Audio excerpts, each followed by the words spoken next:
안녕하세요. 스마트폰 강사 장현춘입니다. 다시 만나뵙게 돼서 반갑습니다. 2년 전에 여기서 키오스크 사용법에 대해 말씀드렸고요. 오늘은 여러분이 항상 손에 들고 사용하고 계시는 스마트폰에 대하여 말씀드리겠습니다. 오늘 여러분에게 말씀드릴 강의 제목은 어르신들을 위한 스마트 기기 활용법입니다. 강의 순서는 스마트폰 등장 전후, 스마트폰이 우리 삶을 바꾸다, 어르신 스마트폰 구매 시 고려사항, 스마트폰 기본 활용법 순으로 진행하겠습니다. 1, 2, 3번은 간략하게 말씀드리고 4번은 스마트폰을 같이 실행하면서 설명하겠습니다. 스마트폰이 나오기 전에 저는 지하철을 탈 때 mp3로 음악을 듣고 PMP로 동영상을 보고 인터넷을 하기 위해 조그만 노트북도 가지고 다니고 디지털 카메라, 때로는 큼직한 캠코더에 전자수첩까지 큰 가방에 넣어 가지고 다녔습니다. 그런데 언제부턴가 스마트폰 하나만 있으면 이 모든 것이 해결되니까 이런 기기를 가지고 다닐 필요가 없어서 가방도 작아졌습니다. 운전할 때 스마트폰 내비게이션 사용은 이미 보편화되었고 요즘 TV도 잘 안 보게 됩니다. 유튜브에서 실시간으로 뉴스를 보거나 좋아하는 드라마를 골라서 앱으로 보게 됩니다. 그리고 집에서 누가 전화기를 사용하나요? 집에서도 스마트폰으로 전화를 받고 통화를 합니다. 이외에도 시계, 계산기, 손전등, 만보기, 돋보기, 나침반, 서적, 악기, 카드까지 모두 스마트폰 안에 있습니다. 그렇다면 스마트폰이 처음 나온 때가 언제일까요? 스마트폰이 우리나라에 처음 등장한 것은 2007년입니다. 애플이 아이폰을 출시하면서 스마트폰 시대가 열렸습니다. 그 당시 아이폰은 기존에 사용하던 피처폰의 기능을 완전히 깨고 터치화면이라든가 앱을 다운받을 수 있는 앱스토어 그리고 컴퓨터 같은 기능의 모바일 인터넷 등 혁신적인 기술을 선보이며 사람들을 놀라게 하면서 엄청난 관심을 끌게 되었습니다. 아이폰에 이어 3년 후에 2010년에 삼성전자에서 안드로이드 기반의 갤럭시 S 시리즈의 첫 모델인 갤럭시 S1이 나오면서 스마트폰은 많은 인기를 끌며 확산되기 시작했습니다. 이때부터 아이폰과 갤럭시의 경쟁이 스마트폰 시장의 성장을 촉진하게 되었습니다. 그 외에 통신망이 발달하고 어플리케이션 생태계가 확장됨에 따라서 스마트폰은 빠른 속도로 대중화되었습니다. 스마트폰은 매년 신제품을 출시할 때마다 소프트웨어, 카메라 성능, 디스플레이, 인공지능 AI 기능 등 계속 업그레이드 될 뿐 아니라 갤럭시 Z 폴드, 갤럭시 Z 플립, 워치, 버즈, 링 같은 새로운 스마트 기기가 계속 나오고 있습니다. 지금은 스마트폰 만능 시대라고 해도 과언이 아닐 정도로 우리 생활에 직접 간접적으로 영향을 주면서 우리 삶을 바꾸었습니다. 사진을 보시면 지하철 내 풍경이 10년 정도에 왼쪽에서 오른쪽으로 바뀌었는데 오른쪽 사진이 더 익숙하실 겁니다. 지하철을 기다리는 동안에도 거의 모든 사람들이 스마트폰을 보고 있습니다. 이 사진들은 스마트폰을 사용하고 계시는 어르신들의 모습입니다. 스마트폰으로 손주들과 영상통화를 하는 어르신, 집에서 스마트폰을 사용하시면서 담소하시는 노부부의 모습, 영상통화 화면이고요. 스마트워치로 건강을 체크하시는 어르신, 스마트폰에서 가족 동영상을 보면서 즐거워하시는 노부부의 모습입니다. 어르신들에게는 스마트폰이 좀 어려울 수도 있지만 전화, 문자, 카카오톡 등 생활에 필요한 기능을 사용하시면서 카메라 등 할 수 있는 기능을 하나씩 추가하시면서 사용 영역을 넓혀가시면 부담스럽지 않으실 겁니다. 이 그림표는 스마트폰 활용을 넓혀가는 단계입니다. 왼쪽부터 보시면 기본 기능 활용입니다.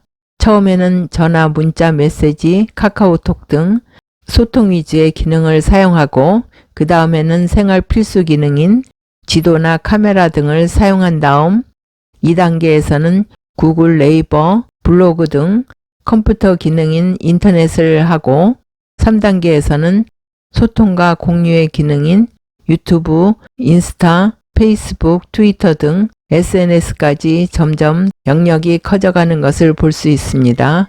컴퓨터와 다른 스마트 기기와 연동해서 사용한다면 그 활용 범위가 훨씬 더 넓어지겠죠. 어르신들이 스마트폰을 구매하실 때 고려사항에 대해서 말씀드리겠습니다. 사용 용도에 맞는 스마트폰 선택, 통신사 요금제 선택 방법, 화면 크기와 가독성, 배터리, 그립감, 폰 케이스 이런 순서로 말씀드리겠습니다. 사용 용도에 맞는 스마트폰을 선택하세요.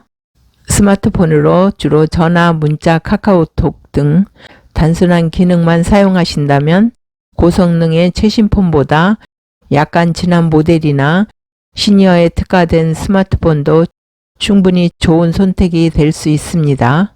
통신사 요금제의 구성 요소가 데이터 통신량, 통화 시간량, 문자 메시지의 개수로 정해지므로 생활에서 스마트폰을 어떻게 사용하는지, 전화를 길게 하시고 자주 하시는지, 전화보다는 문자를 주고받는 편이신지, 아니면 카카오톡이나 유튜브 등 데이터 통신을 많이 사용하시는지를 기준으로 요금제를 선택하세요.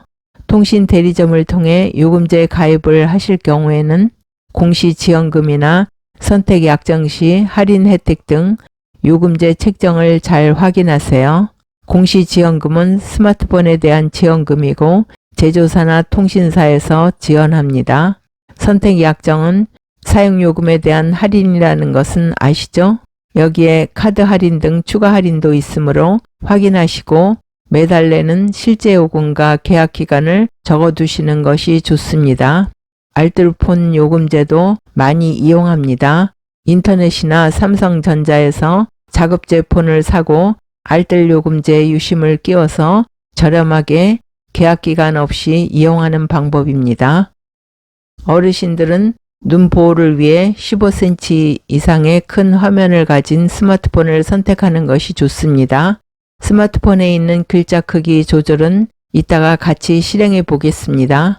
외출이 많은 분이시라면 장시간 충전 없이 사용할 수 있는 대용량의 배터리가 있는 스마트폰이 필요하겠죠? 스마트폰이 손에서 잘 미끄러지지 않고 손에 쥐었을 때 그립감이 편안한지 확인해 보세요. 또한 스마트폰을 떨어뜨려도 내부에 큰 손상이 생기지 않도록 스마트폰 케이스를 꼭 사용하시는 것이 좋습니다. 먼저 스마트폰 외관을 찬찬히 살펴볼까요? 앞면 상단 중앙에는 셀프샷과 영상 통화를 할 때 사용하는 전면 카메라가 있습니다. 셀프샷으로 내 얼굴을 찍을 때 눈을 폰의 화면을 보지 마시고 전면 카메라를 보시며 찍으면 눈이 아래로 처져 보이지 않습니다. 그리고 좌우 측면에 두 개의 버튼이 있는데요. 스마트폰 모델에 따라 우측에 두 개의 버튼이 연달아 있거나 좌우에 한 개씩 버튼이 있는 스마트폰도 있습니다. 볼륨 버튼은 소리 크기를 조절하고 전원 버튼은 전원을 켜거나 끌 때 사용합니다. 하단에는 이어폰과 충전 케이블을 연결하는 잭이 있고 유심을 끼울 수 있는 심 트레이, 그리고 위아래에는 조그만 구멍의 마이크와 창살 모양의 스피커가 있습니다. 그리고 화면의 하단에는 소프트웨어 버튼이 있습니다. 갤럭시 S8 이전에는 홈 버튼이 돌출되어 있었는데 그 이후에는 소프트웨어 버튼으로 바뀌면서 화면의 아이콘 형태로 표시됩니다. 아이콘은 컴퓨터에서 사용하는 작은 그림이란 뜻으로 이해하시면 됩니다. 다른 앱을 실행하다가 홈 버튼을 누르면 항상 홈으로 돌아옵니다. 홈 버튼 오른쪽에는 전 단계로 가는 버튼이 있고 전 단계로 계속 누르다 보면 홈이 나옵니다. 왼쪽에 있는 최근 사용 앱 버튼은 바로 전까지 실행한 앱들이 있습니다. 이 앱들은 꺼지지 않고 대기 상태로 있으므로 배터리나 데이터가 소량 소모되고 있고 스마트폰 속도를 늦추는 요인이 되므로 필요 없는 앱들은 하나씩 닫아주세요. 닫는 방법은 하나씩 위로 올려 닫거나 모두 닫기를 눌러서 한꺼번에 닫을 수 있습니다. 스마트폰은 터치 화면으로 되어 있는데 터치화면 사용법에 대하여 말씀드리겠습니다. 살짝 누르기는 탭하기, 터치하기 같은 말로 가볍게 눌러서 앱을 실행하실 때 사용하는 동작입니다. 길게 누르기는 화면을 2초 이상 누르는 것입니다. 홈 버튼을 길게 누르면 구글 음성 검색이 나오고 측면 버튼을 길게 누르면 전원 끄기가 나옵니다. 드래그 하기는 이동할 랩을 길게 누른 채 원하는 위치로 움직일 때 사용합니다. 2번 누르기는 화면을 빠르게 2번 눌러서 화면을 끄고 다시 2번 누르면 화면이 켜집니다. 스크롤 하기는 화면을 위아래로 밀거나 옆으로 밀면서 화면을 전환하는 것을 말합니다. 오므리고 펼치기는 화면을 2손가락으로 누르며 펴거나 오므리면서 확대하거나 축소합니다. 이 동작은 지도나 글자를 키우거나 줄일 때 그리고 카메라에서 줌인 줌아웃에 많이 사용합니다. 스마트폰을 사용하실 때 사용자에 맞는 설정이 필요합니다. 요즘은 스마트폰이 나온 지도 오래되고 매년 신제품이 나오기 때문에 10명이 모이면 9명은 모델이 다릅니다. 여기 계신 분들도 각기 다른 스마트폰을 갖고 계실 텐데요. 여러분이 가지고 계시는 스마트폰 모델에 따라서 제가 말씀드리는 기능이 없거나 메뉴 이름이 조금 다를 수도 있습니다. 혹시 여러분이 갖고 계신 내 스마트폰의 제품명과 버전을 아시나요? 이것을 확인하는 방법과 버전이 왜 중요한지 말씀드리겠습니다. 나의 스마트폰 이름을 확인하시려면 설정을 열어야 합니다. 설정 앱을 찾아서 터치하거나 화면을 위에서 아래로 쓸어내리시고 톱니 모양의 설정이 보이면 터치하세요. 설정을 여셨다면 맨 아래로 내려보세요. 화면을 밀어서 맨 아래로 가시면 휴대전화 정보가 있습니다. 터치하시면 갤럭시 제품명이 보이죠? 제 폰의 이름은 갤럭시 Z 폴드 5입니다. 거기에서 조금 아래로 내려가면 소프트웨어 정보가 있습니다. 터치하시면 맨 위에 원 UI 버전이 있고 그 아래 안드로이드 버전이 있습니다. 두 개의 버전 모두 1부터 출발해서 현재 원 UI 버전은 6.1, 안드로이드 버전은 14가 최신 버전입니다. 원 UI는 삼성전자에서 보내는 업데이트이고 안드로이드 버전은 구글에서 소프트웨어 업데이트를 한 버전입니다. 두 가지 모두 자동으로 업데이트 되지만 업데이트 알림이 오면 확인을 눌러주셔야 설치가 됩니다. 업데이트를 안 하신 분이 많으신데 보안을 위해서도 폰을 최신으로 유지하는 것이 좋고 소프트웨어 업데이트를 하시면 보안의 취약점을 수정해주고 새로운 기능이 추가됩니다. 어르신들이 스마트폰을 사용하기 어려운 점의 하나는 스마트폰이 화면도 작고 글자도 작아서 잘 보이지 않는 것입니다. 설정에서 글자 크기를 키우는 방법을 해보겠습니다. 설정을 열고 화면을 아래로 내려보면 디스플레이가 있습니다.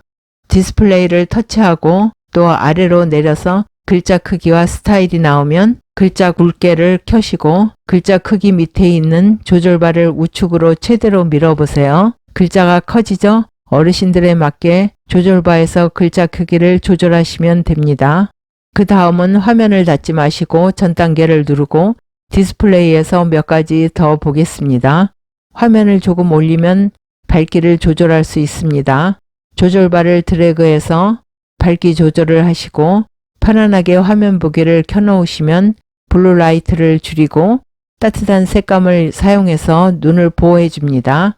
밝기는 설정까지 들어오지 않으시고 홈 화면에서 손가락을 위에서 아래로 내리시면 화면에 밝기 조절 바가 있습니다.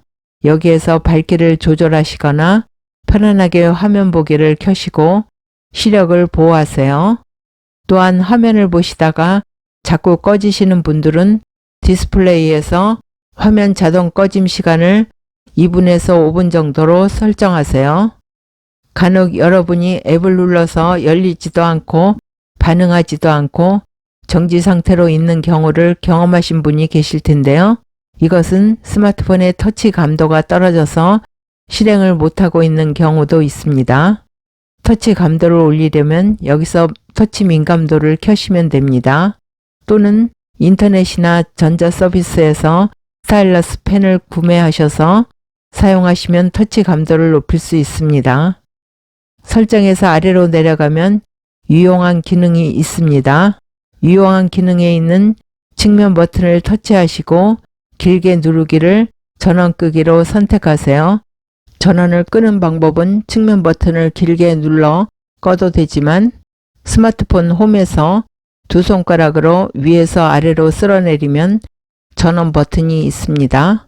전원 버튼을 터치하면 전원 끄기, 다시 시작, 긴급전화, 의료 정보가 있는데 여기서 전원을 끄거나 다시 시작할 수도 있습니다. 화면을 조금 내리시고 모션 및 제스처가 있으면 터치하세요. 모션 및 제스처에 있는 기능 중에서 몇 가지 제스처는 기억하시고 사용하시는 게 좋을 것 같아요. 손바닥으로 화면 덮기는 손바닥으로 화면을 덮어서 끕니다. 하지만 화면에 키보드가 있을 때에는 작동하지 않습니다. 제스처로 소리 끄기는 전화가 오거나 알림이 울릴 때 손바닥으로 화면을 덮거나 화면이 바닥을 향하도록 뒤집으면 소리와 진동이 꺼집니다. 아침에 알람이 울릴 때에도 뒤집어서 끄면 편합니다. 손으로 밀어서 캡처는 손날을 화면 끝에 대고 반대쪽으로 밀어서 화면을 캡처합니다. 무음 시간 설정은 강연을 듣거나 영화를 볼 때 또는 회의할 때 일정 시간 동안 무음이 되었다가 자동으로 복원되는 기능입니다. 설정에서 소리 및 진동으로 가시고 무음을 터치하시고 일정 시간 동안만 무음해서 1시간, 2시간, 3시간 직접 설정 중에서 하나를 선택하세요. 설정한 시간이 되면 자동으로 설정 전 모드로 돌아갑니다. 설정에는 사용자를 위한 많은 기능이 있지만 디스플레이와 유용한 기능은 기억해 두세요. 스마트폰에는 기능상 4가지 화면, 잠금화면, 홈화면, 앱스 화면, 위젯 화면이 있습니다. 잠금화면은 설정에서 잠금화면 및 AOD에서 화면 잠금 방식에서 지문 인식이나 얼굴 인식을 추가해서 분실이나 도난을 대비합니다. 설정에서 길게 눌러 편집을 켜고 잠금 화면을 길게 누르면 하단에 2개의 앱을 교체해서 사용할 수가 있습니다. 잠금 화면에 있는 카메라를 사용하려면 카메라 앱에 손을 대고 위로 쓸어 올리면 열립니다. 홈 버튼을 누르면 홈 화면이 나옵니다. 여러분이 제일 많이 보시는 화면이 홈 화면입니다. 홈 화면은 여러 페이지로 되어 있는데 개인마다 다릅니다. 홈을 구성하는 요소는 앱, 위젯, 폴더입니다. 모두 이동하거나 삭제, 추가할 수가 있습니다. 앱을 길게 누르면 바로가기 메뉴가 있습니다. 홈 화면의 빈 곳을 길게 누르고 홈 화면 설정에서 홈 화면에 새 앱 추가와 홈 화면 쓸어내려 알림창 열기를 켜고 사용하세요. 홈 화면에서 손가락을 위로 밀어 올리면 앱스 화면이 나옵니다. 앱스 화면에는 내 폰에 설치된 모든 앱들이 있습니다. 여기 앱 중에서 자주 사용하는 앱을 길게 누르면 홈 화면에 추가가 뜹니다. 홈 화면에 추가를 터치하시면 홈 화면으로 해당 앱이 복사 이동합니다. 홈 화면의 빈 곳을 길게 누르면 위젯이 있습니다. 위젯을 누르면 위젯 화면이 뜹니다. 위젯 옆에 있는 숫자는 위젯의 개수를 표시합니다. 위젯은 앱 기능에서 일부만 실행하는 작은 프로그램으로 사이즈는 앱 크기와 같은 작은 사이즈부터 화면을 꽉 채우는 큰 사이즈까지 다양합니다. 대표적인 위젯이 날씨와 시계 위젯인데요. 이미 설치하고 사용하시는 분들이 많으실 거라 생각합니다. 이 위젯이 없거나 아직 시계는 없고 날씨만 있는 분들은 따라해 보세요. 위젯을 여는 방법은 홈화면 빈 곳을 길게 누르면 위젯이 보입니다. 위젯을 터치하고 날씨를 누르고 날씨와 시계가 같이 있는 위젯을 살짝 누르면 추가가 뜹니다. 이것을 터치하면 홈 화면에 날씨 및 시계 위젯이 생깁니다. 위젯이 복잡한 배경 화면 때문에 잘 눈에 띄지 않는다면 위젯을 길게 눌러보세요. 그러면 위젯의 하단 오른쪽 끝에 설정이 있습니다. 위젯 설정에서 배경 색상을 흰색과 검정색 중에서 선택하고 투명도를 조절바를 움직여서 조절하시고 저장하시면 배경 위에 날씨와 시계가 잘 보이게 됩니다. 현재 네이치의 실시간 날씨를 확인합니다. 날씨 및 시계 위젯을 터치해서 시간별, 일별 기상정보, 미세먼지, 일출몰 시각 등을 볼 수 있습니다. 상단에 있는 3선을 누르고 지역관리에서 검색을 누르고 장소를 추가할 수 있고요. 지역을 눌러 삭제할 수도 있습니다. 돋보기 위젯을 추가하면 안경을 껴도 잘 보이지 않는 약병에 붙은 작은 글씨의 설명서를 확대하여 볼 수 있습니다. 돋보기를 설치하시려면 홈 화면에서 빈 곳을 길게 눌러서 위젯을 터치하고 기억니은 순으로 돋보기를 찾아서 살짝 누르면 추가가 뜨고 이것을 터치하면 홈 화면에 돋보기 위젯이 생깁니다. 돋보기 위젯을 터치해서 사물을 보시고 하단의 조절바로 확대 비율을 조절하면서 봅니다. 저장할 필요가 있다면 하단 중앙에 있는 촬영 버튼을 누르시고 저장하시면 갤러리에서 볼 수 있습니다. 삼성 헬스 앱이 있다면 길게 누르시고 위젯을 터치하면 바로 헬스 위젯으로 갑니다. 삼성 헬스 앱이 없다면 삼성 헬스 위젯도 없습니다. 모체가 되는 앱이 있어야 위젯이 생깁니다. 걸음수를 추가하면 만보기로 사용할 수 있습니다. 또 헬스 위젯에는 수면 위젯도 있는데 수면 위젯을 사용하려면 스마트워치가 필요합니다. 스마트워치를 차고 주무시면 깊은 수면, 옅은 수면, 렘 수면, 산소 포화도, 코골이 등 수면 분석을 해주고 수면 점수까지 보여주고 좋은 수면인지 보통인지 관심이 필요한 수면인지 등 코멘트를 해줍니다. 알람 앱은 시계 앱을 터치하시면 열립니다. 알람 시각을 설정하려면 플러스를 터치하고 알람 시각, 반복, 알람 음을 정하시고 저장을 누르세요.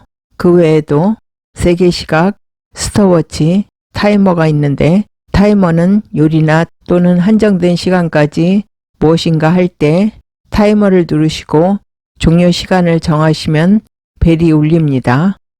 이번에는 캘린더 앱을 보겠습니다. 우리가 약속이나 생일 등 많은 일정들을 다 기억할 수는 없겠죠? 그래서 캘린더에 일정을 표시해 두면 편하게 이용할 수 있습니다. 먼저 캘린더에 날짜를 터치하시고 약속 제목이나 누구 생일이라고 적으시고 시간을 입력하실 때 시작과 종료를 입력하시고 조금 내리시면 반복이 있는데 반복의 주기와 횟수를 입력하고 스티커는 선택해서 붙여도 되고요. 저장하시면 캘린더에 표시가 됩니다. 오늘 강의는 여기까지입니다.